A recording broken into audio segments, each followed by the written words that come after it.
मैं हूँ प्यार दियां गल्लां होवन तू होए मैं होवां। ਸਤਿ ਸ਼੍ਰੀ ਅਕਾਲ ਦੋਸਤੋ, ਮੈਂ ਤੁਹਾਡਾ ਆਪਣਾ ਫਿਰੋਜ਼ ਖਾਨ। ਤੁਸੀਂ ਸੁਣ ਰਹੇ ਹੋ ਪੰਜਾਬੀ ਰੇਡੀਓ USA।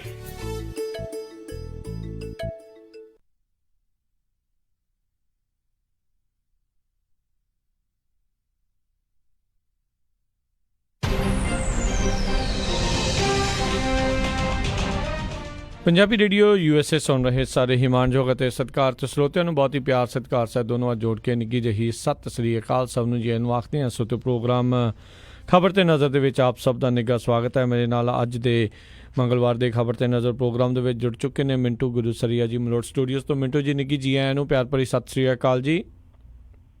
ਸ਼ੁਕਰੀਆ ਜੀ, ਸਾਰਿਆਂ ਨੂੰ ਸਤਿ ਸ਼੍ਰੀ ਅਕਾਲ। ਸਾਡੇ ਅੱਜ ਦੇ ਪ੍ਰੋਗਰਾਮ ਖਬਰ ਤੇ ਨਜ਼ਰ ਉਸ ਨੂੰ ਸਪਾਂਸਰ ਕਰਦੇ ਨੇ ਖਾਲਸਾ ਇੰਸ਼ੋਰੈਂਸ ਏਜੰਸੀ ਵਾਲੇ, ਜਿਨ੍ਹਾਂ ਦੇ ਕੋਲੋਂ ਤੁਸੀਂ ਹਰ ਇੱਕ ਤਰੀਕੇ ਦੀ ਇੰਸ਼ੋਰੈਂਸ ਕਰਵਾ ਸਕਦੇ ਹੋ। ਇੰਸ਼ੋਰੈਂਸ ਬਾਰੇ ਪਤਾ ਕਰਨ ਲਈ ਕਾਲ ਨੰਬਰ 408 272 2500 ਦੇ ਉੱਤੇ।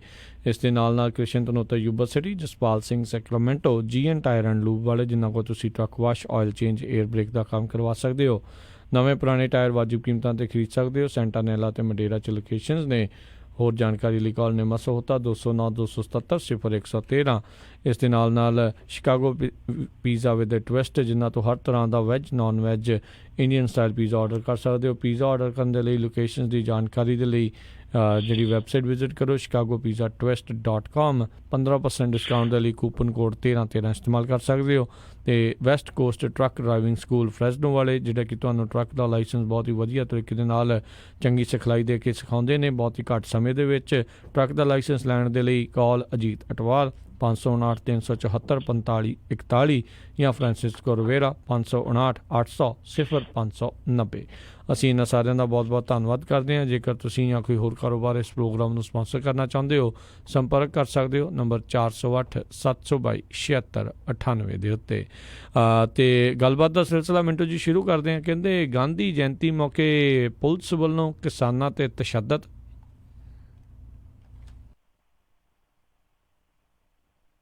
ਮਿੰਟੂ ਜੀ, ਮੈਨੂੰ ਲੱਗ ਰਿਹਾ ਜੀ ਲਾਈਨ ਦੇ ਵਿੱਚ ਕੋਈ ਸਮੱਸਿਆ ਹੈ, ਅਤੇ ਕੋਈ ਜੀ ਆਪਾਂ ਮੁੜ ਉਹਦੇ ਨਾਲ ਕੰਟੈਕਟ ਕਰਦੇ ਹਾਂ।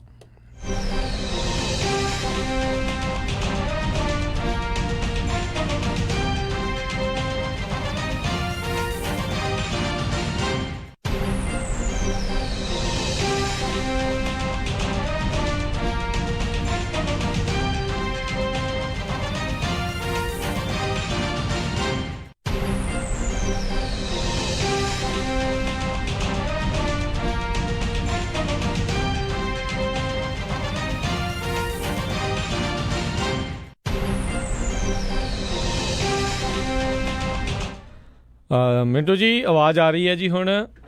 ਹਾਂਜੀ ਹਾਂਜੀ, ਹੁਣ ਤੇ ਟਨਾ ਟਨ ਆ ਰਿਹਾ ਜੀ ਜੀ। ਤੇ ਆਪਾਂ ਖਬਰਾਂ ਦਾ ਸਿਲਸਿਲਾ ਸ਼ੁਰੂ ਕਰਦੇ ਹਾਂ। ਕਹਿੰਦੇ ਗਾਂਧੀ ਜਯੰਤੀ ਮੌਕੇ ਪੁਲਿਸ ਵੱਲੋਂ ਕਿਸਾਨਾਂ ਤੇ ਤਸ਼ੱਦਦ। ਇਹ ਤੇ ਇਹਨਾਂ ਨੇ ਗਾਂਧੀ ਦੇ ਜਨਮ ਦਿਨ ਤੇ ਤੋਹਫਾ ਹੀ ਦਿੱਤਾ। ਹੁਣ ਪਤਾ ਨਹੀਂ ਕਿਸਾਨਾਂ ਨੂੰ ਦਿੱਤਾ ਕਿ ਗਾਂਧੀ ਨੂੰ ਦਿੱਤਾ। ਪਰ ਵੈਸੇ ਗਾਂਧੀ ਉਹ ਹੈ ਜਿਹਨੇ ਜਾ ਕੇ ਪੰਚਾਰਨ ਦੇ ਵਿੱਚ ਇੱਕ ਮੁਹਿੰਮ ਛੇੜੀ ਸੀਗੀ ਕਿਸਾਨਾਂ ਦੇ ਹੱਕ ਦੇ ਵਿੱਚ। ਪਰ ਇੱਥੇ ਜਿਹੜਾ ਕੁਛ ਕੀਤਾ ਅੱਜ ਬਹੁਤ ਸ਼ਰਮਨਾਕ ਆ। ਔਰ ਕਮਾਲ ਦੀ ਗੱਲ ਹੈ ਕਿ ਦੇਖੋ, ਇਲੈਕਸ਼ਨ ਸਿਰ ਤੇ ਆ। ਜਿਸ ਮੋਦੀ ਸਰਕਾਰ ਨੇ ਪਹਿਲਾਂ ਕਿਸਾਨਾਂ ਨੂੰ ਛਲ ਕੇ ਆਪਣੀ ਸਰਕਾਰ ਬਣਾਈ ਸੀ, ਅੱਜ ਉਹੀ ਸਰਕਾਰ ਅੰਤਲੇ ਪੜਾਅ ਤੇ ਵੀ ਕਿਸਾਨਾਂ ਦੀ ਗੱਲ ਸੁਣਨੇ ਨੂੰ ਤਿਆਰ ਨਹੀਂ ਆ। ਦਰਅਸਲ ਕਿਸਾਨ ਇੱਕ ਯਾਤਰਾ ਕੱਢ ਕੇ ਤੇ ਦਿੱਲੀ ਤੱਕ ਪਹੁੰਚੇ ਸੀਗੇ, ਤੇ ਇਹਨਾਂ ਦਾ ਮਕਸਦ ਇਹ ਸੀਗਾ ਕਿ ਅਸੀਂ ਕਿਸਾਨ ਘਾਟ ਤੇ ਜਾ ਕੇ ਰੈਲੀ ਕਰਨੀ ਹੈ। ਕਿਸਾਨ ਘਾਟ ਕਿਸਾਨ ਆਗੂ ਚੌਧਰੀ ਚਰਨ ਸਿੰਘ ਦੀ ਯਾਦ ਦੇ ਵਿੱਚ ਬਣਿਆ ਹੋਇਆ, ਤੇ ਉੱਥੇ ਜਾਣ ਲਈ ਇਹ ਕਿਸਾਨ ਬਜ਼ਿੱਦ ਸੀਗੇ। ਇਹਨਾਂ ਨੇ ਰਸਤੇ ਦੇ ਵਿੱਚ ਬੈਰੀਕੇਡਿੰਗ ਕਰਕੇ ਉਹਨਾਂ ਦਾ ਰਾਹ ਰੋਕ ਲਿਆ, ਤੇ ਫਿਰ ਉਹਨਾਂ ਨੇ ਜਦੋਂ ਬੈਰੀਕੇਡ ਧੱਕੇ ਨਾਲ ਤੋੜਨ ਦਾ ਯਤਨ ਕੀਤਾ, ਇਹਨਾਂ ਨੇ ਆਪਣਾ ਸਾਜੋ ਸਮਾਨ ਸੀਗਾ ਜਿਹੜਾ ਉਹ ਸਾਰਾ ਵਰਾ ਦਿੱਤਾ। ਕਿਧਰੇ ਅਥਰੂ ਗੋਲੇ, ਕਿਧਰੇ ਪਾਣੀ ਦੀਆਂ ਬੁਛਾੜਾਂ। ਇਸ ਤਰ੍ਹਾਂ ਕੁੱਟੇ ਗਏ ਕਿਸਾਨ ਜਿਸ ਤਰ੍ਹਾਂ ਉਹ ਕੋਈ ਦੇਸ਼ ਲੁਟੇਰੇ ਆਏ ਹੋਣ। ਸੋ ਬਹੁਤ ਬੁਰੀ ਤਰ੍ਹਾਂ ਕੁਛ ਕਿਸਾਨ ਜ਼ਖਮੀ ਵੀ ਹੋਏ, ਵਿੱਚ ਬਜ਼ੁਰਗ ਸੀਗੇ, ਕਿਸੇ ਦਾ ਖੂਨ ਦੇ ਨਾਲ ਸਾਰਾ ਜਿਹੜਾ ਹੈਗਾ ਉਹ ਲਹੂ ਲੁਹਾਨ ਹੋਇਆ ਹੋਇਆ ਸੀਗਾ, ਕਿਸੇ ਦੀ ਬਾਂਹ ਟੁੱਟ ਗਈ ਆ, ਕਾਫੀ ਸੱਟਾਂ ਵੀ ਲੱਗੀਆਂ। ਹਾਲਾਂਕਿ ਬਾਅਦ ਦੇ ਵਿੱਚ ਉਹੀ ਚੀਜ਼ ਕੀਤੀ ਇਹਨਾਂ ਨੇ, ਕੰਬਕਤਾਂ ਨੇ। ਸੱਦ ਲਿਆ, ਆਓ ਜੀ ਅਸੀਂ ਤੁਹਾਡੇ ਨਾਲ ਗੱਲਬਾਤ ਕਰਦੇ ਹਾਂ। ਰਾਜਨਾਥ ਸਿੰਘ ਦੇ ਨਾਲ ਮੁਲਾਕਾਤ ਵੀ ਕੀਤੀ ਆ ਕਿਸਾਨਾਂ ਦੇ ਆਗੂਆਂ ਨੇ, ਪਰ ਉਹ ਗੱਲ ਸਿਰੇ ਨਹੀਂ ਚੜੀ। ਹਾਲਾਂਕਿ ਇਹਨਾਂ ਨੇ ਫੈਲਾ ਦਿੱਤੀ ਮੀਡੀਆ ਦੇ ਵਿੱਚ ਕਿ ਕੁਝ ਸਹਿਮਤੀ ਬਣ ਗਈ ਆ ਜੀ, ਮੰਗਾਂ ਤੇ ਸਹਿਮਤੀ ਬਣ ਗਈ ਆ, ਪਰ ਨਰੇਸ਼ ਸਿੰਘ ਟਕੈਤ ਨੇ ਆ ਕੇ ਬਾਹਰ ਆਖਿਆ, ਉਹਨੇ ਕਿਹਾ ਕੱਖ ਨਹੀਂ ਹੈ, ਇਹ ਐਵੇਂ ਪੋਚੇ ਮਾਰੀ ਜਾਂਦੇ ਆ। ਸੋ ਜਿਹੜੇ ਕਿਸਾਨ ਸਿਰਫ ਇੱਕ ਰੈਲੀ ਕਰਨ ਵਾਸਤੇ ਗਏ ਸੀਗੇ, ਉਹਨਾਂ ਨੇ ਹੁਣ ਉੱਥੇ ਪੱਕਾ ਮੋਰਚਾ ਲਾ ਲਿਆ। ਉਹ ਕਹਿੰਦੇ ਆ ਕਿ ਹੁਣ ਗੱਲ ਮਨਾ ਕੇ ਜਾਵਾਂਗੇ। ਸੋ 30,000 ਦੇ ਕਰੀਬ ਇਹ ਕਿਸਾਨ ਸੀਗੇ ਜਿਨ੍ਹਾਂ ਨੂੰ ਅੱਜ ਚੰਗੀ ਤਰ੍ਹਾਂ ਉੱਥੇ ਛੁਲਕਿਆ ਗਿਆ, ਪਰ ਉਹਨਾਂ ਦੀਆਂ ਜਿਹੜੀਆਂ ਮੰਗਾਂ ਸੀਗੀਆਂ ਉਹਨਾਂ ਦੇ ਵੱਲ ਕਿਸੇ ਨੇ ਗੌਰ ਹੀ ਨਹੀਂ ਕੀਤਾ ਕਿ ਉਹ ਕੀ ਕਹਿਣਾ ਚਾਹੁੰਦੇ ਆ। ਬਹਰਹਾਲ ਮੰਗਾਂ ਜਿਹੜੀਆਂ ਸੀਗੀਆਂ ਮੈਂ ਸੰਖੇਪ ਦੇ ਵਿੱਚ ਤੁਹਾਨੂੰ ਦੱਸ ਦਿੰਦਾ ਕਿ ਸਵਾਮੀਨਾਥਨ ਕਮਿਸ਼ਨ ਦੀ ਸਿਫਾਰਿਸ਼ ਤਹਿਤ ਕਿਸਾਨਾਂ ਦੀ ਆਮਦਨੀ ਤੈਅ ਹੋਵੇ, ਕਿਸਾਨਾਂ ਦਾ ਪੂਰਾ ਕਰਜ਼ ਜਿਹੜਾ ਮਾਫ਼ ਕੀਤਾ ਜਾਵੇ, ਕਿਸਾਨ ਕ੍ਰੈਡਿਟ ਕਾਰਡ ਯੋਜਨਾ 'ਚ ਬਿਨਾਂ ਵਿਆਜ ਕਰਜ਼ਾ ਦਿੱਤਾ ਜਾਵੇ, ਦੇਸ਼ ਦੇ ਕਿਸਾਨਾਂ ਦੀ ਪੈਨਸ਼ਨ ਯੋਜਨਾ ਜਿਹੜੀ ਲਾਗੂ ਕੀਤੀ ਜਾਵੇ, 14 ਦਿਨਾਂ ਦੇ ਅੰਦਰ ਅੰਦਰ ਗੰਨੇ ਦੇ ਪੈਸੇ ਆ ਜਿਹੜੇ ਉਹ ਦਿੱਤੇ ਜਾਣ, NCR 'ਚ 10 ਸਾਲ ਪੁਰਾਣੇ ਟਰੈਕਟਰਾਂ ਦੀ ਰੋਕ ਤੇ ਪਾਬੰਦੀ ਦੇ ਹੁਕਮ ਵਾਪਸ ਲੈ ਜਾਣ। NCR ਕਹਿੰਦੇ ਨੇ ਨੈਸ਼ਨਲ ਕੈਪੀਟਲ ਰੀਜਨ, ਜਿਵੇਂ ਦਿੱਲੀ ਦੇ ਆਲੇ ਦੁਆਲੇ ਜਿਹੜੇ ਆ ਨੋਇਡਾ ਵਗੈਰਾ, ਸੋ ਇਹਨਾਂ ਇਲਾਕਿਆਂ ਦੇ ਵਿੱਚ ਜਿਹੜੇ 10 ਸਾਲ ਤੋਂ ਪੁਰਾਣੇ ਟਰੈਕਟਰ ਉਹਨਾਂ ਨੂੰ ਜੋ ਪਾਬੰਦ ਕੀਤਾ ਗਿਆ ਉਹ ਪਾਬੰਦੀ ਚੁੱਕਣ ਦੀ ਮੰਗ ਕਰਦੇ ਪਏ। ਸੋ ਇਹਨਾਂ ਦੀਆਂ ਮੰਗਾਂ ਨੇ, ਇਹ ਮੰਗਾਂ ਤਾਂ ਹੁਣ ਕਿਸਾਨਾਂ ਦਾ ਜਿਹੜਾ ਸੰਘਰਸ਼ ਆ ਉਹ ਦਿੱਲੀ ਦੀ ਚੌਖਟ ਤੇ ਜਾ ਕੇ ਜਾਰੀ ਹੋ ਗਿਆ। ਅੱਗੇ ਦੇਖੋ ਹੁਣ ਕੀ ਬਣਦਾ, ਪਰ ਜਿਸ ਤਰੀਕੇ ਦਾ ਰਵੱਈਆ ਇਸ ਸਰਕਾਰ ਨੇ ਅਪਣਾਇਆ ਉਹ ਵਾਕਈ ਦੁਖਦ ਆ। ਜ਼ਾਲਮਾਨਾ ਅੱਗੇ ਤਸਵੀਰਾਂ ਦੇਖਦੇ ਹੁੰਦੇ ਸੀ ਜਲਿਆਂਵਾਲੇ ਬਾਗ ਦੀਆਂ ਜਾਂ ਦੂਸਰੀਆਂ ਘੋੜਿਆਂ ਦੇ ਥੱਲੇ ਕਿੱਦਾਂ ਮਿੱਧਦੇ ਹੁੰਦੇ ਸੀਗੇ ਸੰਘਰਸ਼ਕਾਰੀਆਂ ਨੂੰ, ਅੰਦੋਲਨਕਾਰੀਆਂ ਨੂੰ, ਉਹੀ ਬਿਲਕੁਲ ਸਿਨਾਰੀਓ ਆ। ਬਸ ਫਰਕ ਇਹੋ ਹੀ ਆ ਕਿ ਹੁਣ ਘੋੜਿਆਂ ਦੀ ਥਾਂ ਤੇ ਇਹਨਾਂ ਦੇ ਕੋਲ ਵੱਡੀਆਂ ਗੱਡੀਆਂ ਨੇ, ਡੰਡਿਆਂ ਦੀ ਥਾਂ ਤੇ ਹੁਣ ਇਹਨਾਂ ਦੇ ਕੋਲ ਬੰਦੂਕਾਂ ਨੇ ਜਾਂ ਥਰੂ ਗੈਸ ਵਾਲੀਆਂ ਉਹ ਗੰਨਾਂ ਨੇ। ਬਾਕੀ ਸਾਰਾ ਕੁਛ ਉਹੀ ਹੋਣ ਡਿਆ ਕਿਸਾਨਾਂ ਦੇ ਨਾਲ, ਉਹੀ ਸਾਰਾ ਕੁਛ ਚੱਲੀ ਜਾਂਦਾ ਪਿਆ। ਜੀ ਜੀ ਜੀ ਅਗਲੀ ਜਿਹੜੀ ਆਪਾਂ ਗੱਲ ਕਰੀਏ, ਮਿੰਟੂ ਜੀ ਵੀ ਕਹਿੰਦੇ ਗੁਜਰਾਤੀਆਂ ਨੇ 4 ਮਹੀਨੇ ਵਿੱਚ 18,000 ਕਰੋੜ ਦੇ ਕਾਲੇ ਧਨ ਦਾ ਐਲਾਨ ਕੀਤਾ ਸੀ, RTI 'ਚ ਹੋਇਆ ਖੁਲਾਸਾ। ਦੇਖੋ ਗੁਜਰਾਤੀ ਨੰਬਰ 1 ਹੈ ਇਸ ਸਮੇਂ, ਇਹਦੇ ਤੇ ਚਾਹ ਤੋਂ ਵੇਖ ਲਓ ਕਿੰਨੀ ਤਰੱਕੀ ਕਰ ਲੈਂਦੇ ਆ, ਚਾਹ ਤੋਂ ਦੇਸ਼ ਦੇ ਪ੍ਰਧਾਨ ਮੰਤਰੀ ਬਣ ਜਾਂਦੇ ਆ। ਗੁਜਰਾਤੀਆਂ ਵਰਗੇ ਵਪਾਰ ਕਰਨ ਦੇ ਵਿੱਚ ਮਹਾਰਥੀ ਕੋਈ ਵੀ ਨਹੀਂ ਹੈ। ਪਰ ਇਹਨਾਂ ਨੇ ਇੱਕ ਸਕੀਮ ਲਿਆਂਦੀ ਸੀ ਜੀ, ਇਨਕਮ ਡੈਕਲੇਰੇਸ਼ਨ ਸਕੀਮ, IDS ਕਹਿੰਦੇ ਆ ਜਿਹਨੂੰ। ਤਾਂ ਇਹਦੇ ਤਹਿਤ ਕੀ ਸੀਗਾ ਕਿ ਜਦੋਂ ਨੋਟਬੰਦੀ ਹੋ ਗਈ, ਤੁਹਾਨੂੰ ਯਾਦ ਹੋਣਾ, ਇਹਨਾਂ ਨੇ ਕਿਹਾ ਸੀਗਾ ਕਿ ਵੀ ਏਦਾਂ ਕਰੋ, ਆਪਣੇ ਆਪ ਨਾ ਤੁਸੀਂ ਪੈਸੇ ਕੱਢ ਦਿਓ ਤੇ ਤੁਹਾਨੂੰ ਥੋੜਾ ਜਿਹਾ ਵਟਾ ਲਾ ਕੇ ਬਾਕੀ ਜਿਹੜੀ ਤੁਹਾਡੀ ਕਮਾਈ ਆ ਉਹ ਚਿੱਟੀ ਕਰ ਦਿਆ। ਕਹਿਣ ਦਾ ਮਤਲਬ ਹੈ ਕਿ ਇੱਕ ਤਰ੍ਹਾਂ ਨਾਲ ਸਰਕਾਰੀ ਮਨੀ ਲਾਂਡਰਿੰਗ ਸਕੀਮ ਇਹਨੂੰ ਆਪਾਂ ਪੰਜਾਬੀ 'ਚ ਕਹਿ ਸਕਦੇ ਹਾਂ। ਤਾਂ ਹੋਇਆ ਕਿ ਜਿਹੜੇ ਲੋਕ ਵੱਡੇ ਵੱਡੇ ਧਨ ਕੁਬੇਰ ਸਨ, ਉਹਨਾਂ ਨੇ ਆਪਣਾ ਜਿਹੜਾ ਕਾਲਾ ਪੈਸਾ ਸੀਗਾ ਇਸ ਸਕੀਮ ਦੇ ਵਿੱਚ ਲਾ ਕੇ ਚਿੱਟਾ ਕਰ ਦਿੱਤਾ। ਕਹਿਣ ਦਾ ਭਾਵ ਹੈ ਇਹ 50% ਕਾਟ ਲੱਗ ਗਈ, 50 ਮਿਲ ਗਿਆ। ਅਗਲਾ ਕਹਿੰਦਾ ਜਾਂਦੇ ਭੂਤੀ ਲੰਗੋਟੀ ਸਹੀ, ਜੋ ਮਿਲ ਗਿਆ ਸੋ ਮਿਲ ਗਿਆ, ਰੁੜਦੀ ਬੇੜੀ ਦੀਆਂ ਰੇੜਾਂ ਸਹੀ, ਜਿੰਨਾ ਕੋ ਹੱਥ ਲੱਗ ਗਿਆ ਠੀਕ ਆ। ਤਾਂ ਹੁਣ ਇਹ ਖੁਲਾਸਾ ਹੋਣ ਡਿਆ ਵਾ ਕਿ ਉਸ ਸਮੇਂ ਸਾਲ 2016 'ਚ 4 ਮਹੀਨਿਆਂ ਦੇ ਅੰਦਰ ਅੰਦਰ 18,000 ਕਰੋੜ ਰੁਪਈਆ ਜਿਹੜਾ ਉਹ ਕੱਲਾ ਗੁਜਰਾਤੀਆਂ ਨੇ ਆਣਾ। ਸੋ ਇਹ ਤੁਸੀਂ ਆਪ ਹੀ ਅੰਦਾਜ਼ਾ ਲਾ ਲਓ ਕਿ ਕਿੱਡੇ ਵੱਡੇ ਪੱਧਰ ਤੇ ਉਹਨਾਂ ਨੇ ਇਸ ਪੈਸੇ ਨੂੰ ਕੱਢਿਆ ਵਾ। ਯਾਨੀ ਜਿੰਨਾ ਪੈਸਾ ਨਿਕਲਿਆ 1 ਜੂਨ ਤੋਂ ਸਤੰਬਰ 2016 ਦੇ ਦਰਮਿਆਨ ਇਹ ਸਾਰਾ ਕੁਛ ਆਇਆ ਸੀਗਾ। ਤਾਂ ਉਹ ਕਹਿੰਦੀ ਹੈ ਕਿ ਜਿਹੜੀ ਇਹ ਸਕੀਮ ਸੀਗੀ ਤਾਂ ਉਸ ਸਕੀਮ ਦੇ ਵਿੱਚ ਜੋ ਪੈਸੇ ਇੱਥੋਂ ਆਏ ਪੂਰੇ ਮੁਲਕ ਦੇ ਵਿੱਚ ਉਹਦੇ 29% ਜਿਹੜੇ ਆ ਉਹ ਸਿਰਫ ਤੇ ਸਿਰਫ ਆਏ ਗੁਜਰਾਤ ਦੇ ਵਿੱਚ। ਇਹ ਕਮਾਲ ਦੀ ਗੱਲ ਹੈ, ਕਮਾਲ ਦੀ ਕਹਾਣੀ ਹੈ ਕਿ ਜਿੰਨੇ ਵੀ ਕੁੱਲ ਪੈਸੇ ਜਿਹੜੇ ਸਕੀਮ ਦੇ ਤਹਿਤ ਪੂਰੇ ਦੇਸ਼ ਦੇ ਵਿੱਚੋਂ ਲੋਕਾਂ ਨੇ ਬਾਹਰ ਕੱਢੇ ਉਹਦਾ 29%, ਯਾਨੀ ਤਕਰੀਬਨ ਲਾ ਲਓ ਕਿ ਤੀਜਾ ਕੋਈ ਹਿੱਸਾ ਜਿਹੜਾ ਉਹ ਇੱਕ ਸਟੇਟ ਦੇ ਵਿੱਚੋਂ ਆਉਂਦਾ। ਇਹ ਕਮਾਲ ਦੀ ਗੱਲ ਆ। ਵੈਸੇ ਗੁਜਰਾਤੀਆਂ ਨੇ ਇਸ ਮਾਮਲੇ ਦੇ ਵਿੱਚ ਕਮਾਲ ਹੀ ਕੀਤੀ ਆ। ਨੋਟਬੰਦੀ ਤੋਂ ਬਾਅਦ ਇੱਕ ਕਿੱਸਾ ਸਾਹਮਣੇ ਨਿਕਲ ਆਇਆ ਸੀਗਾ ਕਿ 2 ਬੈਂਕਾਂ ਦੇ ਵਿੱਚ ਹੀ ਪਤਾ ਨਹੀਂ ਕਿੰਨੇ 100 ਕਰੋੜ ਰੁਪਈਆ ਜਿਹੜਾ ਉਹ ਬਦਲਿਆ ਗਿਆ ਸੀਗਾ। ਔਰ ਬੈਂਕ ਕਿਹੜੇ ਸੀਗੇ? Cooperative bank. ਤੇ ਉਹ ਕਾਕਾ ਵੀ ਤੁਹਾਨੂੰ ਪਤਾ ਉੱਥੇ ਹੀ ਰਹਿੰਦਾ, ਕਮਾਊ ਕਾਕਾ ਜਿਹਨੂੰ ਕਹਿੰਦੇ ਆ, ਜਿਹਦੀ ਕਮਾਈ 16,000 ਗੁਣਾ ਵੱਧ ਗਈ ਸੀਗੀ ਕੁਛ ਮਹੀਨਿਆਂ ਦੇ ਅੰਦਰ ਅੰਦਰ। ਸੋ ਗੁਜਰਾਤੀਆਂ ਦਾ ਨੰਬਰ 1 ਹੀ ਆ ਇਹ ਸਾਰਾ ਹਿਸਾਬ ਕਿਤਾਬ। ਪਰ ਇਹ ਸੋਚਣ ਲਈ ਮਜਬੂਰ ਕਰਦਾ ਕਿ ਸਾਰਾ ਕੁਛ ਕਿੱਦਾਂ ਹੋ ਰਿਹਾ ਗੁਜਰਾਤ ਦੇ ਵਿੱਚ। ਤੁਹਾਨੂੰ ਯਾਦ ਹੋਣਾ ਉੱਥੋਂ ਇੱਕ ਸੱਜਣ ਇਹੋ ਜਿਹਾ ਵੀ ਨਿਕਲਿਆ ਸੀਗਾ ਜਿਹਨੇ ਇਸ ਤਰ੍ਹਾਂ ਦੀ ਸਕੀਮ ਦੇ ਵਿੱਚ ਕਈ ਹਜ਼ਾਰ ਕਰੋੜ ਦਾ ਐਲਾਨ ਕਰ ਦਿੱਤਾ ਕਿ ਮੇਰੇ ਕੋਲ ਇੰਨਾ ਰੁਪਈਆ ਪਿਆ। ਚੱਲਦੀ ਪ੍ਰੈਸ ਕਾਨਫਰੰਸ ਦੇ ਵਿੱਚ ਸਟੂਡੀਓ ਚੋਂ ਉਹਨੂੰ ਚੁੱਕ ਕੇ ਲੈ ਗਏ ਪੁਲਿਸ ਵਾਲੇ। ਤੇ ਕਮਾਲ ਦੀ ਗੱਲ ਹੈ ਕਿ 2 ਕੁ ਦਿਨਾਂ ਬਾਅਦ ਪਤਾ ਨਹੀਂ ਕੀ ਫੰਡਾ ਹੋਇਆ, ਉਹ ਮੰਨ ਗਿਆ ਕਿ ਅਸਲ ਦੇ ਵਿੱਚ ਇਹ ਪੈਸਾ ਮੇਰਾ ਨਹੀਂ, ਵਪਾਰੀਆਂ ਨੇ ਮੇਰੇ ਨਾਲ ਸੌਦਾ ਕੀਤਾ ਕਿ ਆਹ ਪੈਸਾ ਤੂੰ ਆਪਣੇ ਬਿਲੇ ਲਾ ਲਾ। ਹਾਲਾਂਕਿ ਉਹ ਸੀਏ ਦਾ ਕੰਮ ਕਰਦਾ ਸੀਗਾ। ਉਹ ਕਹਿੰਦਾ ਕਿ ਮੇਰੇ ਕੁਝ ਕਲਾਇੰਟ ਹੈ, ਮੈਂ ਨਾਂ ਨਹੀਂ ਲੈਣਾ, ਉਹਨਾਂ ਨੇ ਕਿਹਾ ਕਿ ਆਹ ਪੈਸਾ ਤੂੰ ਆਪਣੇ ਬਿਲੇ ਉਤਲਾ, ਵਿੱਚੋਂ ਇੰਨਾ ਤੇਰਾ ਇੰਨਾ ਸਰਕਾਰ ਦਾ, ਬਚਿਆ ਕੁਚਿਆ ਫਕਰਾਂ ਨੂੰ ਦੇ ਦੀ। ਸੋ ਸ਼ਰੇਆਮ ਉਸ ਬੰਦੇ ਨੇ ਕਹਿਤਾ, ਪਰ ਬਾਅਦ ਦੇ ਵਿੱਚ ਕੱਖ ਨਹੀਂ ਕੀਤਾ ਇਹਨਾਂ ਨੇ, ਉਲਟਾ ਉਹਨੂੰ ਘਰ ਤੱਕ ਛੱਡ ਕੇ ਆਏ, ਉਹ ਵੀ ਪੁਲਿਸ ਦੀ ਵਰਦੀ ਪਵਾ ਕੇ ਕਿ ਕੋਈ ਉਹਨੂੰ ਪਛਾਣ ਨਾ ਲਵੇ। ਸੋ ਇਹੋ ਜਿਹਾ ਕੰਮ ਚੱਲਦਾ ਪਿਆ। ਹੁਣ ਦੇਖੋ ਪੂਰੇ ਦੇਸ਼ ਦੇ ਵਿੱਚੋਂ ਕਿੰਨਾ ਪੈਸਾ ਨਿਕਲਿਆ, ਉਹਦੇ ਵਿੱਚੋਂ 29% ਹੈ ਜਿਹੜਾ ਉਹ ਗੁਜਰਾਤ ਚੋਂ ਨਿਕਲਦਾ, ਔਰ ਉਹ ਵੀ ਜਿਹੜਾ ਕਿ ਬਲੈਕ ਮਨੀ ਜਿਹੜਾ ਬਾਅਦ ਦੇ ਵਿੱਚ ਵਾਈਟ ਮਨੀ ਦੇ ਰੂਪ ਦੇ ਵਿੱਚ ਚੇਂਜ ਹੋ ਜਾਂਦਾ। ਵੈਸੇ ਸਕੀਮਾਂ ਵਧੀਆ ਲਿਆਂਦੀਆਂ ਮੋਦੀ ਸਰਕਾਰ। ਜੀ ਜੀ। ਅਗਲੀ ਜਿਹੜੀ ਗੱਲ ਕਰੀਏ, ਕਹਿੰਦੇ ਅਕਾਲੀ ਦਲ ਲਈ ਨਵੀਂ ਮੁਸੀਬਤ ਬਣੇਗੀ ਜਸਟਿਸ ਗੁਰਨਾਮ ਸਿੰਘ ਕਮਿਸ਼ਨ ਦੀ ਰਿਪੋਰਟ। ਇੱਕ ਹੋਰ ਮੁਸੀਬਤ ਭਾਰੀ ਨਾ ਆਉਂਦੀ, ਹੱਸਣ ਦੀ ਵਾਰੀ। ਹੱਸਣ ਦੀ ਵਾਰੀ ਤੇ ਆਉਂਦੀ ਨਹੀਂ ਗੀ, ਮੁਸੀਬਤ ਕੋਈ ਨਾ ਕੋਈ ਭਾਰੀ ਆ ਜਾਂਦੀ ਆ। ਅਸਲ ਦੇ ਵਿੱਚ ਤੁਹਾਨੂੰ ਯਾਦ ਹੋਣਾ ਕਿ ਨਕੋਦਰ ਇੱਕ ਗੋਲੀਕਾਂਡ ਹੋਇਆ ਸੀਗਾ, ਜਿਹਦੀ ਚਰਚਾ ਅਸੈਂਬਲੀ ਦੇ ਵਿੱਚ ਵੀ ਹੋਈ ਸੀਗੀ। ਕਮਰ ਸੰਧੂ ਨੇ ਮੁੱਦਾ ਚੁੱਕਿਆ ਸੀਗਾ।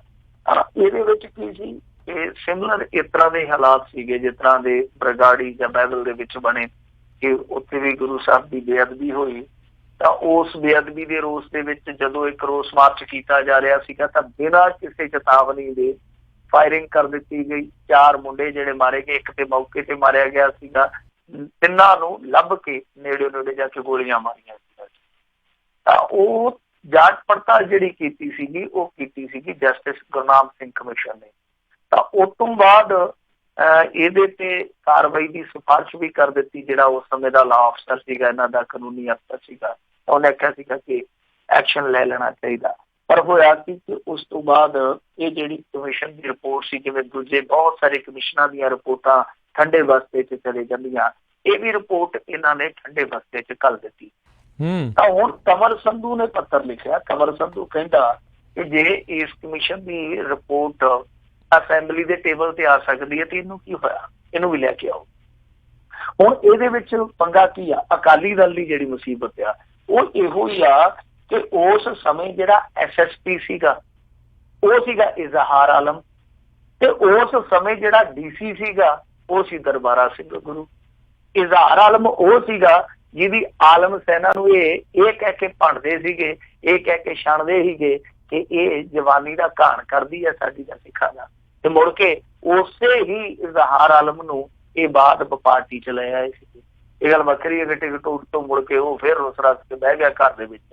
ਤੇ ਜਿਹੜਾ ਦਰਬਾਰਾ ਸਿੰਘ ਗੁਰੂ ਸੀ, ਜਿਹੜਾ ਉਸ ਸਮੇਂ ਦਾ DC ਸੀਗਾ, ਇਹਨਾਂ ਦੋਵਾਂ ਬੰਦਿਆਂ ਨੂੰ ਕਮਿਸ਼ਨ ਨੇ ਉਸ ਜਾਂਚ ਪੜਤਾਲ ਚ ਦੋਸ਼ੀ ਪਾਇਆ ਸੀ, ਤੇ ਦੋਵੇਂ ਦੇ ਦੋਵੇਂ ਜਿਹੜੇ ਸੀਗੇ ਮੁੜ ਕੇ ਅਕਾਲੀ ਦਲ ਚ।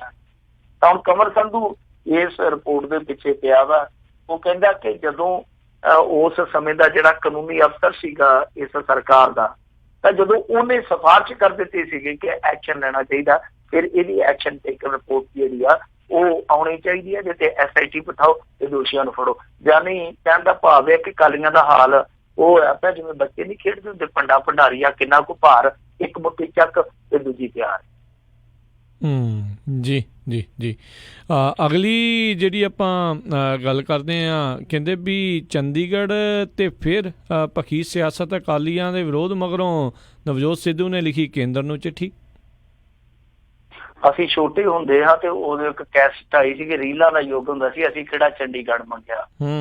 ਤੇ ਉਹ ਚੰਡੀਗੜ੍ਹ ਉਦੋਂ ਪਤਾ ਨਹੀਂ ਸੀ ਹੁੰਦਾ ਵੀ ਚੰਡੀਗੜ੍ਹ ਮੰਗਦੇ ਕਾਹਤੋਂ ਆ, ਤੇ ਉਹ ਜਿਉਂਦਾ ਤਿਉਂ ਹੀ ਆ ਰਫੜ। ਅਸੀਂ ਹੁਣ ਸੁੱਖ ਨਾਲ ਚਿੱਟੇ ਵਾਲਾਂ ਵਾਲੇ ਹੋ ਗਏ ਆ। ਫਿਰ ਇਹ ਚੰਡੀਗੜ੍ਹ ਲੱਗਦਾ ਨਹੀਂ ਹੈ ਕਿ ਸਾਡੀ ਜ਼ਿੰਦਗੀ ਦੇ ਵਿੱਚ ਕਦੇ ਹੱਲ ਹੋਊਗਾ।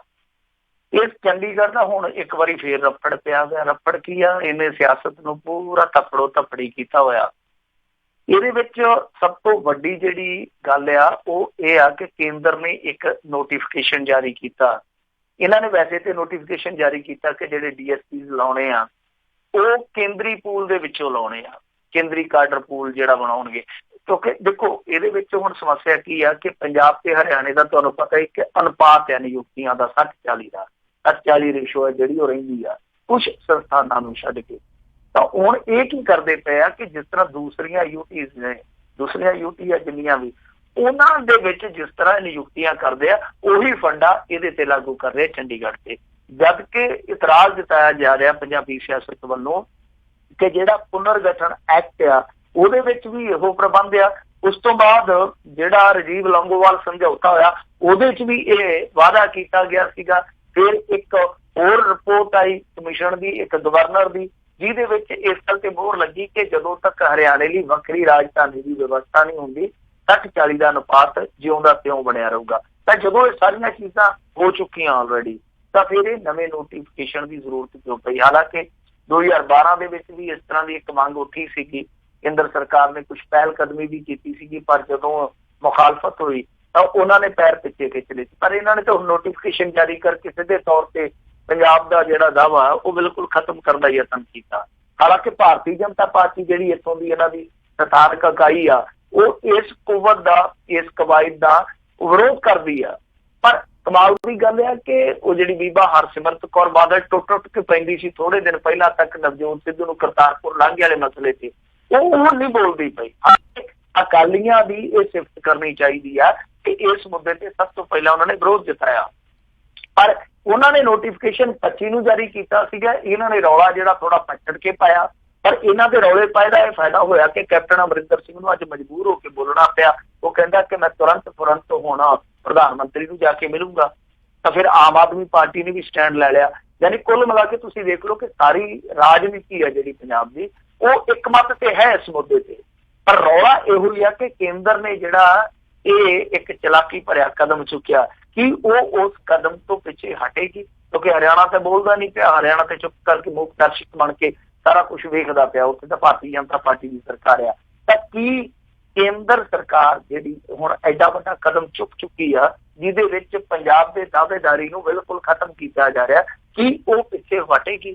ਤੇ ਜੇ ਨਹੀਂ ਤੇ ਕੀ ਅਕਾਲੀ ਦਲ ਦੀ ਜਿਹੜੀ ਕੇਂਦਰੀ ਵਜ਼ੀਰ ਆ, ਵੈਸੇ ਹੁਣ ਤੇ ਸਮਾਂ ਬਹੁਤ ਘੱਟ ਰਹਿ ਗਿਆ, ਕੀ ਸਾਹਸ ਦਿਖਾਊਗੀ ਕਿ ਹੁਣ ਹੀ ਅਸਤੀਫਾ ਦੇ ਕੇ ਇੱਕ ਵਾਰੀ ਦਿਖਾ ਦੇਵੇ ਕਿ ਹਾਂ ਭਾਈ ਅਸੀਂ ਕਿਹਨਾਂ ਦੇ ਨਾਲ ਖੜੇ ਆ? ਸੋ ਦੇਖਦੇ ਆ, ਦਿਲਚਸਪ ਮੋੜ ਤੇ ਆ ਚੰਡੀਗੜ੍ਹ ਦਾ ਮਸਲਾ। ਤਾਂ ਜੇ ਇਹ ਨੋਟੀਫਿਕੇਸ਼ਨ ਵਾਪਸ ਨਹੀਂ ਹੁੰਦਾ ਤਾਂ ਫਿਰ ਪੰਜਾਬ ਦੀ ਜਿਹੜੀ ਦਾਅਵੇਦਾਰੀ ਆ ਉਹ ਤਕਰੀਬਨ ਖਤਮ ਹੋ ਜਾਊਗੀ, ਕਿਉਂਕਿ ਇਹ ਜਿਹੜਾ ਫਿਰ ਕੇਂਦਰੀ ਪੂਲ ਵਾਲਾ ਸਿਸਟਮ ਆ ਉਹ ਅੱਗੇ ਵੀ ਲਾਗੂ ਕਰ ਦਿੱਤਾ ਜਾਊ। ਜੀ ਜੀ ਜੀ ਅਗਲੀ ਜਿਹੜੀ ਗੱਲ ਕਰਦੇ ਹਾਂ, ਆਮ ਆਦਮੀ ਪਾਰਟੀ ਵਿਧਾਇਕਾਂ ਦੀ ਹਾਈ ਕਮਾਨ ਨਾਲ ਬੈਠਕ, ਅਗਲੀਆਂ ਚੋਣਾਂ ਲਈ ਘੜੀ ਰਣਨੀਤੀ। ਇਹਨਾਂ ਨੇ ਬੈਠਕਾਂ ਕਰਦੇ ਮੁੜ ਕੇ ਬੈਠਕ 'ਚ ਬੈਠਣ ਜੋਗੇ ਹੀ ਰਹਿ ਜਾਣਾ, ਜਿਸ ਹਿਸਾਬ ਨਾਲ ਬੈਠਕਾਂ ਹੀ ਕਰੀ ਜਾਂਦੇ ਆ ਜੀ। ਕਿਉਂਕਿ ਅੱਗੇ ਵਧਣਾ ਚਾਹੀਦਾ। ਬੈਠਕ ਕਰਕੇ ਬਾਹਰ ਕੇ ਕੈਮਰਿਆਂ ਦੀਆਂ ਜਦੋਂ ਲਿਸ਼ਕੋਰਾਂ ਪੈਂਦੀਆਂ ਬਾਈਟਾਂ ਦੇ ਦਿੰਦੇ ਆ, ਹਾਂਜੀ ਸਭ ਕੁਝ ਹੋ ਗਿਆ ਜੀ, ਖਹਿਰਾ ਸਾਹਿਬ ਨੂੰ ਸੱਦਾ ਦਿੰਦੇ, ਛੋਟੇਪੁਰ ਨੂੰ ਆਖਾਂਗੇ, ਗਾਂਧੀ ਨੂੰ ਆਪਾਂ ਨਾਲ ਲੈ ਆਉਣਾ, ਬਸ ਚੜ੍ਹਦੀ ਕਲਾ ਚ ਇਸ ਤਰ੍ਹਾਂ ਕਰਕੇ ਨਿਕਲ ਜਾਂਦੇ ਆ। ਮੁੜ ਕੇ ਫਿਰ 5-7 ਦਿਨਾਂ ਬਾਅਦ ਇਕੱਠੇ ਹੁੰਦੇ ਆ, ਉਤੋਂ ਕੇਜਰੀਵਾਲ ਦੇ ਬਿਸਕੁਟ ਖਾ ਕੇ ਇੱਧਰ ਨੂੰ ਪੰਜਾਬ ਨੂੰ ਮੁੜਾਉਂਦੇ ਆ। ਇਹ 5-7 ਜਣੇ ਬਸ ਏਦਾਂ ਹੀ ਤੁਰੇ ਫਿਰਦੇ ਆ। ਭਗਵੰਤ ਮਾਨ ਹੋਇਆ, ਹਰਪਾਲ ਚੀਮਾ ਹੋਇਆ, ਮਾਸਟਰ ਹੋਇਆ, ਇੱਕ ਬਲਜਿੰਦਰ ਕੌਰ ਹੋਈ, ਉਹ ਮੀਤ ਹੇਰ ਸਾਹਿਬ ਹੈਗੇ ਆ।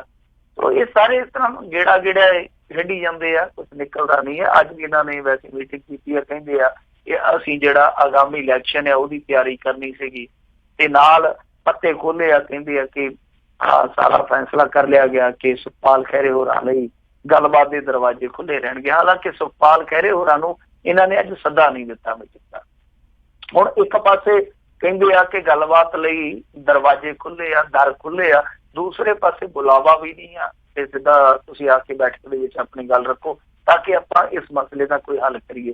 ਸੋ ਸਮਾਂ ਬਹੁਤ ਘੱਟ ਰਹਿ ਗਿਆ ਆਮ ਆਦਮੀ ਪਾਰਟੀ ਵਾਸਤੇ। ਸਪੇਸ ਹੈ, ਜਿਸ ਤਰੀਕੇ ਦੀ ਰਾਜਨੀਤੀ ਚੱਲਦੀ ਪਈ ਆ, ਤੁਸੀਂ ਦੇਖ ਲਓ ਅੱਜ ਵੀ ਕੋਈ ਫਰੰਟ ਹੈ ਜਿਹੜਾ ਤੀਸਰਾ, ਉਹ ਆਮ ਆਦਮੀ ਪਾਰਟੀ ਦਾ ਅਲਟਰਨੇਟਿਵ ਨਹੀਂ ਬਣ ਸਕਿਆ। ਇਹ ਇੱਕ ਦੇਖਣ ਵਾਲੀ ਗੱਲ ਆ। ਦੂਸਰੀ ਚੀਜ਼ ਇਹ ਆ ਕਿ ਸਪੇਸ ਵੀ ਜਿਉਂਦਾ ਤਿਉਂ ਪਿਆ, ਖਾਲੀ ਦਾ ਖਾਲੀ ਪਿਆ, ਕਿਉਂਕਿ ਕਾਂਗਰਸ ਜਿਹੜੀ ਆ ਉਹ ਜਿਸ ਤਰ੍ਹਾਂ ਦਾ ਕੰਮ ਕਰਦੀ ਪਈ ਆ, ਜਿਸ ਤਰ੍ਹਾਂ ਦਾ ਉਹਦਾ ਪ੍ਰਦਰਸ਼ਨ ਆ, ਹੁਣ ਤੱਕ ਉਹ ਨਿਰਾਸ਼ਾ ਵਾਲਾ ਹੀ ਆ। ਹਾਲਾਂਕਿ ਜਿਹੜੀਆਂ ਛੋਟੀਆਂ ਚੋਣਾਂ ਹੁੰਦੀਆਂ ਉਹਦੇ ਵਿੱਚ ਲੋਕ ਮਾਰੀ ਦੇ ਵੋਟਾਂ ਪਾ ਦਿੰਦੇ ਆ, ਜਿਹੜਾ ਸੱਖ ਦੇ ਵਿੱਚ ਹੁੰਦਾ।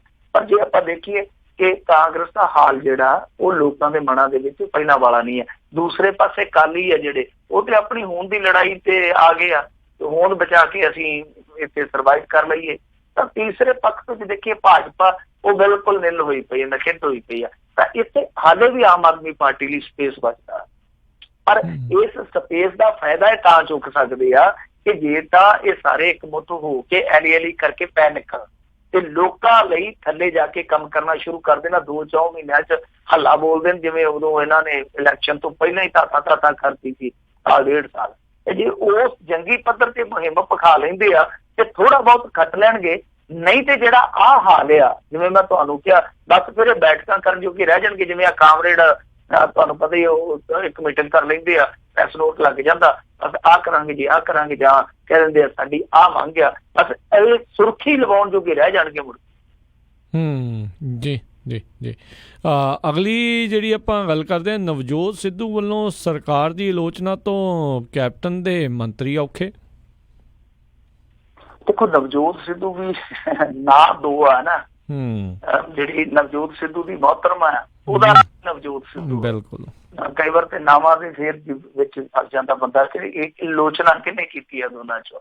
ਵੈਸੇ ਦੋਨੇ ਬੜੇ ਸਲੱਖਣ ਆ, ਦੋਨੇ ਬੜੇ ਸ਼ਨੀਚਰ ਆ, ਕਿਉਂਕਿ ਇੱਕ ਦੂਸਰੇ ਪਾਸੇ ਨੂੰ ਜਾਂਦਾ ਤੇ ਫਿਰ ਦੂਸਰਾ ਜਿਹੜਾ ਦੂਸਰੇ ਪਾਸੇ ਨੂੰ ਜਾਂਦਾ, ਅੰਤ ਨੂੰ ਦੋਨੇ ਮਿਲ ਜਾਂਦੇ ਜਾ ਕੇ ਇੱਕ ਬਿੰਦੂ ਤੇ। ਇਸ ਜੋੜੇ ਦੀ ਸਿਫਤ ਆ। ਸੋ ਬੀਬੀ ਸਿੱਧੂ ਨੇ ਚਿੰਬ ਕੱਢਿਆ ਕੈਪਟਨ ਅਮਰਿੰਦਰ ਦੀ ਸਰਕਾਰ ਦੇ। ਤੁਹਾਨੂੰ ਪਤਾ ਹੀ ਆ, ਪਿੱਛੇ ਜੇ ਉਹਨੇ ਇੱਕ ਇੰਟਰਵਿਊ ਦਿੱਤੀ 2-3 ਦਿਨ ਪਹਿਲਾਂ, ਉਹ ਜਿਸ ਤਰ੍ਹਾਂ ਦੀ ਟਕੋਰਬਾਜ਼ੀ ਕੀਤੀ ਬੀਬੀ ਨੇ, ਇਹ ਮੁੜ ਕੇ ਕਨਾਥਾਣੀ ਸੇਕ ਕੱਢਦੇ ਦੇਖੇ ਗਏ। ਸਾਧੂ ਸਿੰਘ ਧਰਮਸੋਤ ਨੇ ਹੁਣ ਪ੍ਰਤੀਕਿਰਿਆ ਦਿੱਤੀ, ਕਹਿੰਦੇ ਕਿ ਇਸ ਮੈਡਮ ਨੂੰ ਕੋਈ ਵੀ ਚੰਗਾ ਨਹੀਂ ਲੱਗਦਾ, ਔਰ ਜੇ ਪਿਛਲੀ ਸਰਕਾਰ ਚੰਗੀ ਲੱਗਦੀ ਸੀ ਤੇ ਉਹਦੇ 'ਚ ਰਹਿ ਜਾਂਦੇ। ਇਹ ਤਾਂ ਸਾਡੀ ਸਰਕਾਰ ਦੇ ਵਿੱਚ ਹੀ ਵਿਰੋਧੀ ਧਿਰ ਬਣ ਗਏ ਆ। ਕੱਲਾ ਸਾਧੂ ਸਿੰਘ ਧਰਮਸੋਤ ਨਹੀਂ ਬੋਲਿਆ, ਇੱਕ ਬੀਬੀ ਹੋ ਰਿਹਾ ਜਿਹੜੀ ਮਿਨਿਸਟਰ ਅਰੁਣਾ ਚੌਧਰੀ, ਉਹ ਵੀ ਕਹਿੰਦੀ ਹੈ ਕਿ ਬੀਬੀ ਸਿੱਧੂ ਨੇ ਸਰਕਾਰ ਨੂੰ 10 ਤੋਂ ਬੇਸ਼ੱਕ 4 ਨੰਬਰ ਦਿੱਤੇ ਹੋਣ, ਪਰ ਮੈਂ ਇੰਨੀ ਤੰਗਦਿਲੀ ਨਹੀਂ ਦਿਖਾਊਂਗੀ, ਮੈਂ ਤੇ 10 ਤੇ 10 ਦਊਂਗੀ। ਬਾਕੀ ਭਾਈ ਲੋਕਤੰਤਰ ਆ, ਕੋਈ ਕਿੰਨੇ ਨੰਬਰ ਦਿੰਦਾ, ਕੋਈ ਕੀ ਬੋਲਦਾ, ਕਿਸੇ ਤੇ ਕੋਈ ਲਗਾਮ ਨਹੀਂ ਕਰ ਸਕਦਾ। ਵੈਸੇ ਬੀਬੀ ਸਿੱਧੂ ਨੇ ਬਹੁਤ ਧਾਕੜ ਇੰਟਰਵਿਊ ਦਿੱਤੀ, ਧਾਕੜ ਇੰਟਰਵਿਊ ਇਸ ਕਰਕੇ ਦਿੱਤੀ, ਸਿੱਧਾ ਹੀ ਕਹਿੰਦੀ ਜਿਹੜੇ ਸਿੱਧੂ ਸਾਹਿਬ ਕੋਲ ਮਹਿਕਮੇ ਆ, ਸਥਾਨਕ ਸਰਕਾਰਾਂ ਦੇ ਖੁਦ ਮੁਖਤਿਆਰੀ ਵਾਲੇ ਮਹਿਕਮੇ ਆ, ਮਲਾਈ ਵਾਲੇ ਤੇ ਇਹ ਲੈ ਕੇ ਪੁੰਡਾ ਕਮਾਡਾ ਫਲਾਣਾ ਟਮਕਾਣਾ, ਸਿੱਧਾ ਹੀ ਕਹਿੰਦੀ ਕਿ ਮਲਾਈ ਵਾਲੇ ਤਾਂ ਉਹਨਾਂ ਨੇ ਰੱਖ ਲਏ ਆ, ਸਾਨੂੰ ਕੀ ਦਿੱਤਾ। ਉਹ ਬੀਬੀ ਸਿੱਧੂ ਕਈ ਵਾਰ ਸਿੱਧੀ ਚੱਲ ਪੈਂਦੀ ਆ, ਤਾਂ ਉਹਨੇ ਜਿਸ ਤਰ੍ਹਾਂ ਗੱਲਾਂ ਕਹੀਆਂ, ਕਹਿੰਦੀ ਉਹ ਪੱਤਰਕਾਰ ਕਹਿੰਦਾ ਦੇਖੋ ਬੀਬੀ ਸਿੱਧੂ ਸਾਹਿਬ ਵੀ ਤੇ ਕਹਿੰਦੇ ਆ ਕਿ ਅਸੀਂ ਨਸ਼ੇ ਦਾ ਲੱਕ ਤੋੜ ਦਿੱਤਾ। ਉਹ ਕਹਿੰਦੇ ਕਹਿੰਦੇ ਹੋਣਗੇ ਉਹਨਾਂ ਦੇ ਮੰਤਰਾਲਿਆਂ ਦੀ ਮਜਬੂਰੀ ਆ, ਪਰ ਮੈਂ ਤੇ ਗਰਾਊਂਡ 'ਚ ਦੇਖ ਲਈ, ਗਰਾਊਂਡ ਦੇ ਵਿੱਚ ਤੇ ਕੱਖ ਵੀ ਨਹੀਂ ਆਇਆ। ਤੋ ਇਸ ਤਰ੍ਹਾਂ ਦੀ ਉਹਨੇ ਇੰਟਰਵਿਊ ਦਿੱਤੀ ਹੈ, ਜਿਹੜੀ ਵੈਸੇ ਥੋੜੀ ਜਿਹੀ ਵਿਰੋਧਾਭਾਸ ਵਾਲੀ ਆ ਕਿ ਸਿੱਧੂ ਸਾਹਿਬ ਕੁਛ ਕਹਿੰਦੇ ਆ ਤੇ ਉਹਦੀ ਮੋਹਤਰਮਾ ਜਿਹੜੀ ਉਹ ਬਿਲਕੁਲ ਉਲਟ ਕਹਿੰਦੀ ਹੈ। ਖੈਰ ਕਾਫੀ ਇਸ ਇੰਟਰਵਿਊ ਨੇ ਇਹਨਾਂ ਦੇ ਅੰਦਰ ਖਾਤੇ ਖਲਬਲੀ ਮਚਾ ਰੱਖੀ ਆ।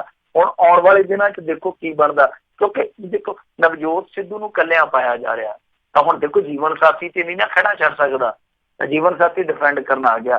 ਕਿਉਂਕਿ ਜਦੋਂ ਬੀਬੀ ਸਿੱਧੂ ਨੂੰ ਚੇਅਰਪਰਸਨ ਬਣਾਉਣ ਲੱਗੇ ਸੀ ਉਦੋਂ ਵੀ ਰੌਲਾ ਪੈ ਗਿਆ, ਇਹਨਾਂ ਦੇ ਆਪਣੇ ਬੰਦਿਆਂ ਨੇ ਪਵਾਇਆ। ਜਦੋਂ ਮੁੰਡੇ ਦਾ ਨੰਬਰ ਲਾਉਣ ਲੱਗੇ ਫਿਰ ਰੌਲਾ ਪੈ ਗਿਆ।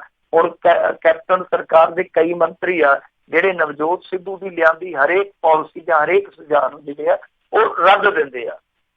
ਤਾਂ ਇਸ ਸੂਰਤ ਦੇ ਵਿੱਚ ਬੀਬੀ ਸਿੱਧੂ ਆ ਜਿਹੜੀ ਮੈਦਾਨ 'ਚ ਆ ਗਈ ਆ, ਔਰ ਬੀਬੀ ਸਿੱਧੂ ਜਦੋਂ ਮੈਦਾਨ 'ਚ ਆ ਗਈ ਆ, ਸਮਝ ਲਓ ਹਾਲਾਤ ਵੈਸੇ ਹੀ ਬਣ ਗਏ ਆ ਸਿੱਧੂ ਪਰਿਵਾਰ ਲਈ ਜੈਸੇ ਪਿਛਲੀ ਸਰਕਾਰ। ਕਿਉਂਕਿ ਜਦੋਂ ਤੇ ਸਿੱਧੂ ਸਾਹਿਬ ਨਾਲ ਸਿੱਧੀ ਚੱਲਦੀ ਸੀਗੀ ਪ੍ਰਕਾਸ਼ ਸਿੰਘ ਬਾਦਲ ਹੋਰਾਂ ਦੀ ਗਾੜੀ ਤਾਰਾ ਰੰਪਮ, ਉਦੋਂ ਬੀਬੀ ਸਿੱਧੂ ਬਣੀ ਸੀਗੀ, ਨਾਲ ਆਉਂਦਾ ਸੀ ਇਹਦੇ ਕੋਲ ਮੇਰੇ ਖਿਆਲ ਦੇ ਨਾਲ ਆ ਜਿਹੜੇ ਮੁੱਖ ਸਕੱਤਰ ਬਣਾਏ ਹੁੰਦੇ, ਮੁੱਖ ਸੰਸਦੀ ਸਕੱਤਰ, ਤੇ ਨਾਲ ਇਹ ਵੀ ਤੁਰੀ ਫਿਰਦੀ ਸੀ।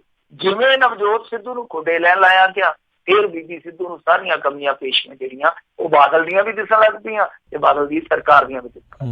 ਹੁਣ ਵੀ ਬੀਬੀ ਸਿੱਧੂ ਨੂੰ 1.5 ਸਾਲ ਤੱਕ ਨਹੀਂ ਦਿਸਿਆ, ਬਸ 1.5 ਸਾਲ ਤੋਂ ਬਾਅਦ ਜਿਵੇਂ ਹੀ ਲੱਗਿਆ ਕਿ ਨਵਜੋਤ ਸਿੱਧੂ ਦੀ ਲੱਤ ਖਚਾਈ ਬੜੇ ਵੱਡੇ ਪੱਧਰ ਤੇ ਹੋ ਗਈ ਹੈ, ਹੁਣ ਬੀਬੀ ਸਿੱਧੂ ਨੂੰ ਸਾਰਾ ਕੁਛ ਨਜ਼ਰ ਆਉਣ ਲੱਗ ਗਿਆ, ਕਿਤੇ ਕੱਖ ਵੀ ਨਹੀਂ। ਇਹ ਉਹੀ ਬੀਬੀ ਆ 4 ਮਹੀਨੇ ਪਹਿਲਾਂ ਇਹਨਾਂ ਦੀ ਸਟੇਟਮੈਂਟਾਂ ਕੱਢ ਲਓ, ਇਹ ਕਹਿੰਦੀ ਇਹ ਕੈਪਟਨ ਵਰਗਾ ਤੇ ਰਾਜ ਹੀ ਹੈ ਨਹੀਂ ਕਿਸੇ ਪਾਸੇ। ਮਲਾਈ ਹੋਈ ਭਾਲਦੇ ਆ ਮਤਲਬ ਇਹ ਵੀ ਜੀ। ਤੇ ਅਗਲੀ ਆਪਾਂ ਮਿੰਟੂ ਜੀ ਗੱਲ ਕਰਦੇ, ਕਹਿੰਦੇ ਅਕਾਲੀਆਂ ਦੇ ਜੇਤੂ ਉਮੀਦਵਾਰ ਨੂੰ ਵਲੇਟਿਆ। ਦੇਖੋ ਭਾਈ ਸਾਲ ਲੰਘਿਆ 1.5, ਹਾਲੇ 3.5 ਸਾਲ ਵਲੇਟੇ ਹੀ ਪੈਣੇ ਇਹਨਾਂ ਨੂੰ। ਜਾਂ ਹੌਲ ਪੈਣਗੇ ਜਾਂ ਵਲੇਟੇ ਪੈਣਗੇ। ਹੌਲ ਇਸ ਕਰਕੇ ਪੈਣਗੇ ਕਿ ਇੰਨੇ ਦਿਨ ਰਹਿ ਗਏ, ਇੰਨੇ ਦਿਨ ਰਹਿ ਗਏ, ਆਹ ਹੋ ਗਿਆ। ਵਲੇਟੇ ਇਸ ਕਰਕੇ ਪੈਣਗੇ ਕਿਉਂਕਿ ਉਹ ਵੀ ਹੁਣ ਵੇਖਣਗੇ ਕਿ ਜਿੰਨਾ ਜ਼ੋਰ ਲੱਗਦਾ ਲਾ ਦੇਈਏ। ਇਲੈਕਸ਼ਨ ਹੋਇਆ, ਇਲੈਕਸ਼ਨ ਦੇ ਵਿੱਚ ਕੀ ਹੋਇਆ ਉਹਦੀ ਚਰਚਾ ਕਰਨੀ ਮੇਰੇ ਖਿਆਲ ਦੇ ਨਾਲ ਲਾਜ਼ਮੀ ਨਹੀਂ, ਕਿਉਂਕਿ ਸਾਰਾ ਕੁਛ ਹੈ ਜਿਹੜਾ ਤਮਾਸ਼ਾ ਆਪਾਂ ਵੇਖਿਆ। ਤਾਂ ਦੂਸਰੇ ਪਾਸੇ ਹੁਣ ਜਿੱਤੇ ਤੋਂ ਬਾਅਦ ਵੀ ਤਮਾਸ਼ਾ ਚੱਲਦਾ ਪਿਆ। ਹੋਇਆ ਕੀ ਸੀ, ਤੁਹਾਨੂੰ ਯਾਦ ਹੋਣਾ ਹੈ ਕਿ ਮਮਦੋਟ ਏਰੀਏ ਦੇ ਵਿੱਚ ਉੱਥੇ ਬੜੇ ਵੱਡੇ ਪੱਧਰ ਤੇ ਸਿੰਘ ਫਸੇ ਸੀਗੇ। ਸਿੰਘ ਇਸ ਕਰਕੇ ਫਸੇ ਸੀਗੇ ਕਿਉਂਕਿ ਰਾਣਾ ਗੁਰਮੀਤ ਸੋਢੀ ਦਾ ਪੀਏ ਮੈਦਾਨ ਚ ਉਤਰਿਆ ਸੀਗਾ। ਔਰ ਕਮਾਲ ਦੀ ਗੱਲ ਇਹ ਆ ਕਿ ਜਿਹੜਾ ਬੰਦਾ ਕਾਂਗਰਸ ਦਾ ਉੱਥੇ ਟਿਕਟ ਲੈ ਕੇ ਆਇਆ ਸੀਗਾ ਉਹਦੇ ਕਾਗਜ਼ ਰੱਦ ਹੋ ਗਏ, ਜਿਹਦਾ ਰੌਲਾ ਪੈ ਗਿਆ ਕਿ ਏਡੀਸੀ ਦੇ ਕੋਲੋਂ ਪਿਸਤੌਲ ਲੈ ਕੇ ਚਲੇ ਗਏ। ਹੁਣ ਜਿਹੜਾ ਕਾਂਗਰਸ ਦਾ ਆਫੀਸ਼ੀਅਲ ਕੈਂਡੀਡੇਟ ਸੀ ਉਹਦਾ ਇਲੈਕਸ਼ਨ ਰੱਦ ਹੋ ਗਿਆ। ਔਰ ਬਾਅਦ ਦੇ ਵਿੱਚ ਦੋਸ਼ ਇਹ ਲਾਇਆ ਉਸੇ ਉਮੀਦਵਾਰ ਨੇ ਜਿਹਦੇ ਕਾਗਜ਼ ਰੱਦ ਹੋਏ ਕਿ ਜਿਹੜਾ ਇਹ ਪੀਏ ਆ ਅਸਲ ਦੇ ਵਿੱਚ ਸਾਰੀ ਗੋਂਦ ਇਹਦੀ ਗੋਂਦੀ ਦੀ ਆ, ਇਹਨੇ ਮੇਰੀ ਫਾਈਲ ਦੇ ਵਿੱਚੋਂ ਟਿਕਟ ਸਕੈਨ ਕਰਕੇ ਇੱਧਰ ਲਾ ਕੇ ਤੇ ਆਪਣਾ ਜੁਗਾੜ ਕਰ ਲਿਆ। ਇਹ ਰੌਲਾ ਪੈਂਦਾ ਰਿਹਾ, ਇਲਜ਼ਾਮ ਲੱਗਦਾ ਰਿਹਾ। ਚਲੋ ਫਿਰ ਵੀ ਇਹ ਮੈਦਾਨ ਜਿਹੜਾ ਭਖਿਆ ਰਿਹਾ ਕਿਉਂਕਿ ਅਕਾਲੀਆਂ ਦਾ ਕੈਂਡੀਡੇਟ ਬਰੋਬਰ ਸੀ, ਉਹਦਾ ਨਾਮ ਸੀਗਾ ਸ਼ਾਇਦ ਸ਼ੈਲਿੰਦਰ ਸਿੰਘ ਹਜ਼ਾਰਾ। ਤਾਂ ਹਜ਼ਾਰਾ ਨੇ ਹਜ਼ਾਰਾਂ ਵੋਟਾਂ ਵੀ ਖਿੱਚ ਲਈਆਂ। ਹੋਇਆ ਕਿ ਨਸੀਬ ਸਿੰਘ ਸਿੱਧੂ ਆਪਣੇ ਨਸੀਬ ਠੀਕ ਨਹੀਂ ਕਰ ਸਕਿਆ ਤੇ ਇਲੈਕਸ਼ਨ ਫਿਰ ਵੀ ਹਾਰ ਗਿਆ। ਇਲੈਕਸ਼ਨ ਹਾਰ ਗਿਆ। ਹੁਣ ਚੱਕਰ ਕੀ ਚੱਲਿਆ ਕਿ ਉਹਨਾਂ ਨੇ ਪਰਚਾ ਦਰਜ ਕਰਾ ਦਿੱਤਾ। ਜਿਹੜਾ ਜਿੱਤਿਆ ਸੀ ਅਕਾਲੀਆਂ ਦਾ ਉਮੀਦਵਾਰ ਸ਼ੈਲਿੰਦਰ ਸਿੰਘ ਹਜ਼ਾਰਾ, ਉਹ ਕਹਿੰਦਾ ਜਦੋਂ ਇਲੈਕਸ਼ਨ ਜਿੱਤ ਕੇ ਨਿਕਲੇ 50-60 ਜਾਣੇ ਸੀ, ਭੂਤਰੇ ਫਿਰਦੇ ਸੀਗੇ, ਇਹਨਾਂ ਨੇ ਜਾਨ ਚੱਕ ਇੱਟਾਂ ਭਰਾਉਣੀਆਂ ਸ਼ੁਰੂ ਕਰ ਦਿੱਤੀਆਂ, ਗੋਲੀਆਂ ਚਲਾਉਣੀਆਂ ਸ਼ੁਰੂ ਕਰ ਦਿੱਤੀਆਂ। ਮੈਂ ਮਸਾਂ ਬਚਾ ਕੇ ਆਪਣੀ ਜਾਨ ਬਚਾਈ, ਸੋ ਪਰਚਾ ਦਰਜ ਹੋ ਗਿਆ। ਹੁਣ ਅਕਾਲੀ ਇੰਨੀ ਦਿਲਵਦੀ ਕਰਨਗੇ ਇਹੋ ਜਿਹੇ ਮੌਕੇ ਤੇ ਜਦੋਂ ਮਸਾਂ ਉਹਨਾਂ ਨੂੰ ਕਿਤੇ ਟਾਮੀ ਵੀ ਜਿੱਤ ਮਿਲਦੀ ਪਈ ਆ, ਸਮਝ ਤੋਂ ਪਰੇ ਦੀ ਗੱਲ ਹੈ। ਪਰ ਦੱਸਦੇ ਆ ਕਿਉਂਕਿ ਇੱਥੇ ਰਾਏ ਸਿੱਖ ਬਰਾਦਰੀ ਦੀ ਬਹੁਤ ਜ਼ਿਆਦਾ ਵੋਟ ਆ, ਉਹ ਸਾਰੀ ਬਰਾਦਰੀ ਆ ਜਿਹੜੀ ਉਹ ਉਲਟ ਹੋਈ ਪਈ ਆ ਕਿ ਐਡਾ ਧੱਕਾ, ਕੋਈ ਗੱਲ ਨਹੀਂ ਹੋਈ, ਕੋਈ ਬਾਤ ਨਹੀਂ ਹੋਈ। ਅੰਦਰ ਖਾਤੇ ਇਸ ਚੀਜ਼ ਨੂੰ ਵਧੀਕੀ ਦੱਸਿਆ ਜਾ ਰਿਹਾ। ਪਰ ਜੇ ਇਸ ਤਰ੍ਹਾਂ ਦੀ ਸੱਚਾਈ ਆ ਇਹੋ ਜਿਹੇ ਮਾਮਲੇ 'ਚ ਤਾਂ ਮੇਰੇ ਖਿਆਲ ਦੇ ਨਾਲ ਫਿਰ ਇਹਨਾਂ ਨੂੰ ਸ਼ਰਮ ਕਰਨੀ ਚਾਹੀਦੀ ਆ ਕਿ ਘੱਟੋ ਘੱਟ ਹਾਰ ਕੇ ਹੀ ਸ਼ਰਮ ਕਰ ਲਓ। ਜਿੱਤੇ ਬੰਦੇ ਨੇ ਤੇ ਚਲੋ ਖਰੂਦ ਪਾਉਣਾ ਹੀ ਪਾਉਣਾ। ਜਿਹੜਾ ਬੰਦਾ ਹਾਰ ਗਿਆ ਆਪਣੀ ਸਰਕਾਰ ਦੇ ਵਿੱਚ ਤੇ ਤੁਸੀਂ ਕੋਈ ਬਹਾਨਾ ਵੀ ਨਹੀਂ ਬਣਾ ਸਕਦੇ ਕਿ ਹਾਂਜੀ ਸਾਨੂੰ ਹੇਰਾ ਫੇਰੀ ਨਾਲ ਹਰਾ ਦਿੱਤਾ। ਤੇ ਜੇ ਹਾਰ ਗਏ ਹੋ ਤੇ ਫਿਰ ਹਾਰ ਨੂੰ ਬਚਾਓ। ਤੁਸੀਂ ਤੇ ਜਿੱਤੇ ਬੰਦੇ ਦਾ ਵੀ ਜਲੂਸ ਕੱਢੀ ਜਾਂਦੇ। ਤੇ ਜੇ ਇਸ ਮਾਮਲੇ ਦੇ ਵਿੱਚ ਇਹ ਸੱਚ ਆ, ਇਹ ਸੱਚਾਈ ਹੈ, ਜਿੱਦਾਂ ਉਹ ਹਾਰਿਆ ਜਿਹੜਾ ਕਰਦਾ ਪਿਆ, ਜਿੱਦਾਂ ਦੇ ਉਹਦੇ ਤੇ ਦੋਸ਼ ਲੱਗਦੇ ਆ, ਜੇਤੂ ਉਮੀਦਵਾਰ ਜਿਹੜਾ ਕਹਿ ਰਿਹਾ ਕਿ ਸਾਨੂੰ ਸਿਰਫ ਬਦਲਾਖੋਰੀ ਤਹਿਤ ਪਤਾਇਆ ਜਾ ਰਿਹਾ, ਤਾਂ ਮੇਰੇ ਖਿਆਲ ਨਾਲ ਅੱਤ ਦਰਜੇ ਦੀ ਫਿਰ ਇਹ ਸ਼ਰਮਨਾਕ ਗੱਲ ਆ ਕਿ ਜਿੱਤਿਆ ਬੰਦਾ, ਹਾਰਿਆ ਬੰਦਾ ਜਿਹੜਾ ਕਿ ਸੱਤਾ ਦੇ ਵਿੱਚ ਜਿੱਤਿਆ ਬੰਦਾ, ਉਹਦੇ ਹੱਥੋਂ ਹਾਲੇ ਵੀ ਟੱਪਿਆ ਪਿਆ। ਜੀ ਜੀ ਜੀ ਤੇ ਬਹੁਤ ਤੁਹਾਡਾ ਧੰਨਵਾਦ ਕਰਦੇ ਹਾਂ, ਤੁਸੀਂ ਸਾਡੇ ਨਾਲ ਜੁੜੇ ਤੇ ਇਹਨਾਂ ਖਬਰਾਂ ਬਾਰੇ ਮਿੰਟੂ ਜੀ ਤੁਸੀਂ ਜਾਣਕਾਰੀ ਦਿੱਤੀ ਹੈ। ਅਗਲੀ ਵਾਰ ਤੱਕ ਲਈ ਬੜੀ ਮਿਹਰਬਾਨੀ, ਪਿਆਰ ਭਰੀ ਸਤਿ ਸ਼੍ਰੀ ਅਕਾਲ ਜੀ। ਸਤਿ ਸ਼੍ਰੀ ਅਕਾਲ ਜੀ। ਤੇ ਸਰੋਤਿਓ ਮੇਰੇ ਵੱਲੋਂ ਵੀ ਤੁਹਾਨੂੰ ਸਾਰਿਆਂ ਨੂੰ ਪਿਆਰ ਸਤਿਕਾਰ ਸਨਿਕੀ ਜੀ ਸਤਿ ਸ਼੍ਰੀ ਅਕਾਲ। ਜਿਉਂਦੇ ਵਾਸਤੇ ਰਹੋ, ਹੱਸਦੇ ਖੇਡਦੇ ਰਹੋ, ਸੁਣਦੇ ਰਹੋ ਪੰਜਾਬੀ ਰੇਡੀਓ USA।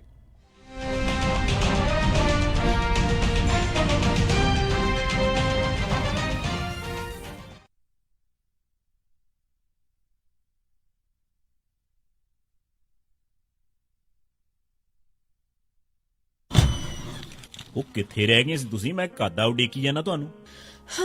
ਆਹ ਲਓ ਸਾਰਾ ਸਮਾਨ। ਇਹ ਇੰਨਾ ਸਾਰਾ ਸਮਾਨ? ਹੋਰ ਕੀ, ਹੁਣ ਮੈਂ